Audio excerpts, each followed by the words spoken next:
सर्वांना माहिती पाहिजे की नक्की काय झालं. मला माहिती आहे तुम्ही सगळे माझ्या पत्रकार परिषदेसाठी थांबलेले आहेत. ते पुढच्या आठवड्यात होणार आहे आणि त्या पत्रकार परिषदेत मी जे काय माझ्या मनातलं आहे आणि जे काय माहिती आहे मी तिथं तुम्हाला सगळ्यांना देईन.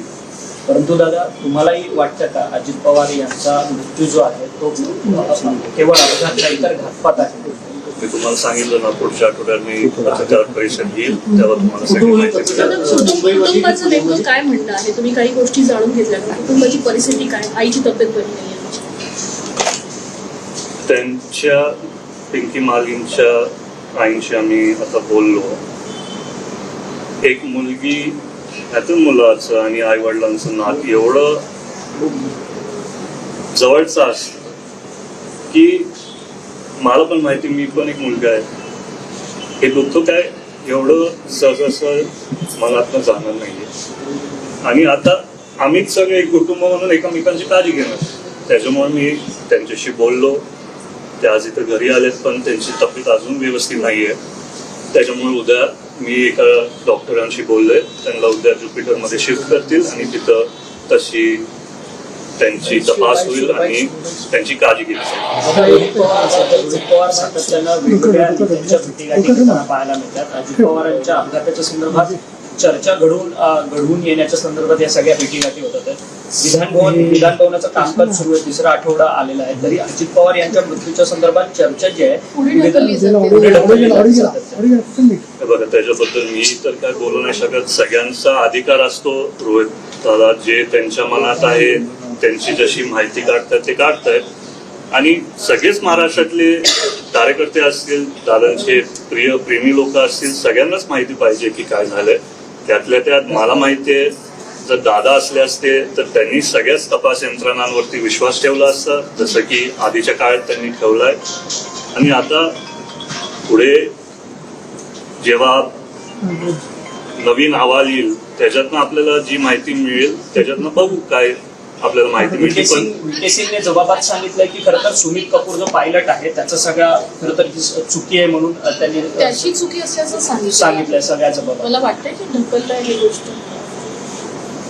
जोपर्यंत तपास यंत्रणा आपल्याला सगळी कायदेशीर माहिती देत नाही तोपर्यंत त्याच्याबद्दल मी काहीच बोलू नाही शकत. कारण आपल्याला ब्लॅक बॉक्स मध्ये काय झालं ते माहिती पाहिजे. फ्लाईट डेटा रेकॉर्डर मध्ये काय माहिती मिळते ते माहिती पाहिजे. आणि अजून काय वेगळी गोष्टी जे समोर अजून आले नाहीत.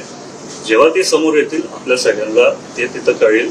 आणि परत मी तुम्हाला सांगतोय पुढच्या आठवड्यात माझी पत्रकार परिषद आहे त्याच्यात मी बाकीचे सगळेच गोष्टी असतील नाहीतर माझ्या मनातले काय विचार असतील मी तिथं सोमवारी तुमची पत्रकार परिषद होणार होती परंतु तुम्ही पुढे ढकलली पत्रकार परिषद. तुमच्यावरती दबाव आहे का? कारण की माझ्यावरती कोणाचाच दबाव नाहीये. आज जसं मी पिंकी मालींच्या कुटुंबाला भेटायला आलोय मला पण स्वतःला अजून काय माहिती पाहिजे. कारण सगळ्यांच्या समोर येऊन नुसतं काय गोष्टी बोलून तिथं फायदा नाही. आपल्याला सगळी खरी माहिती पाहिजे आणि सगळ्यांच्या समोर तथ्य यायला पाहिजे. त्याच्यामुळे आम्ही विचारपूर्वक हा निर्णय घेतला सगळ्यांनी. आणि दबाव आमच्यावरती कोणाचाच नाहीये.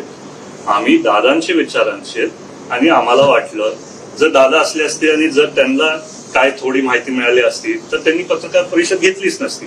त्यांनी पूर्ण माहिती घेऊनच ती पत्रकार परिषद घेतली असती. तसंच माझे विचार. परंतु विके सिंग जबाबाला येतात परंतु ज्या VSR कंपनीची फक्त 4 विमानं ग्राउंड केली जातात. VSR कंपनीच्या बाबतीत अनेक हलगर्जीपणा आहे. आता त्या कंपनीची विमानं स्वतः मुख्यमंत्री देखील वापरतात आहेत. तुमच्या मातोश्री अर्थात उपमुख्यमंत्री सुनेत्रा पवार या देखील नाशिकला त्याच विमानाने प्रवास. त्या दिवशी मला माहिती ते झालं. मी सुनेत्रा बहिणींशी बोललो.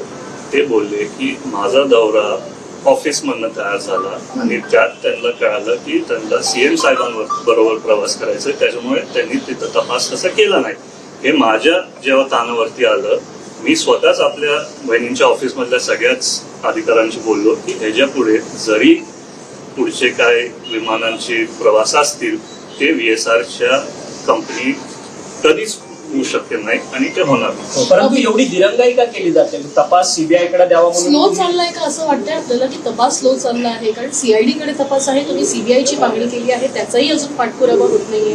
बघा तुम्ही मला आज जे प्रश्न विचारतायत तेच पत्रकार परिषदमध्ये पण विचारतील तेव्हा मी तुम्हाला सांगतोय पुढच्या आठवड्यापर्यंत. थोडं थांबा, बाकीची सगळी तुमच्याकडे संपूर्ण 45 आमदारांचं तुमच्याकडे संख्याबळ आहे. तुमचे सातत्यानं आमदार मुख्यमंत्र्यांना भेटतायत, सीबीआयची तपासणी व्हावी, परंतु सीबीआयची तपासणी का होऊ देत नाही? एकीकडे सीआयडीचा तपास रखडलेला आहे. सीआयडी म्हणते की आम्ही एआयबीच्या रिपोर्ट्स वरतून पुढची तपासणी करू. एआयबीचा जो काही रिपोर्ट आला त्याच्यामध्ये देखील बारामतीला जिल्हा घोषित केला. बारामती आम्हाला पण वाटतं सीबीआय इन्क्वायरी व्हायला पाहिजे. मी बोलतोय तुम्हाला, मी परत विनंती करतोय पुढच्या आठवड्यापर्यंत थांबवा. मी बाकी सगळं मला या कुटुंबाला धमकीचा फोन VSR कडून येताना बघायला मिळतोय. तुम्हाला त्या संदर्भात कुटुंबाने काही सांगितलं? नाही, तसं आम्ही आता काहीच चर्चा केली नाही. त्याच्याबद्दल जर आम्हाला बोलायचं असेल आम्ही निश्चितपणे त्यांच्याशी चर्चा करू आणि जे काय आहे तुमच्या समोर तुमची पत्रकार